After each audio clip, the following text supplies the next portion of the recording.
In this project, I connect Siemens Process Simulate directly with Universal Robot's PolyScope X to enable realistic virtual commissioning and validation.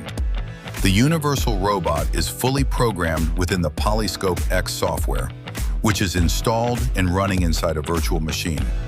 This setup allows the complete creation and testing of robot motions, logic, and I/O behavior in a controlled virtual environment.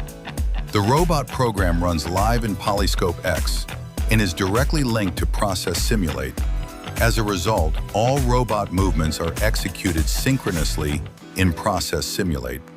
At the same time, digital inputs and outputs are transmitted, allowing grippers, components, and the entire 3D layout to behave exactly as they would in a real production system. In the video, you can see the gripper opening and closing via the robot I/O, and how these actions are immediately reflected in the digital twin. The program is executed multiple times to demonstrate that the motion in PolyScope X and Process Simulate is identical. In addition, the robot can be moved manually by jogging individual axes in PolyScope X, with these movements being mirrored in real time inside Process Simulate. In this example, the physics engine is enabled. This allows realistic physical interaction between the robot gripper and a cube. When the gripper makes contact with the object, it is pushed aside, demonstrating collision response and physical behavior within the simulation environment.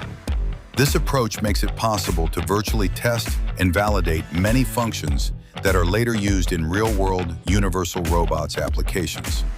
This includes PolyScope X smart skills, such as aligning to a surface. In combination with Process Simulate, these features can be analyzed and validated in detail, providing clear insight into what is happening during execution. Overall, this creates a powerful environment for testing, validating, and optimizing robot programs, logic, and processes long before real hardware is deployed. If you enjoy this type of content, feel free to follow me on YouTube, Instagram, and TikTok for more projects related to simulation, virtual commissioning, and robotics.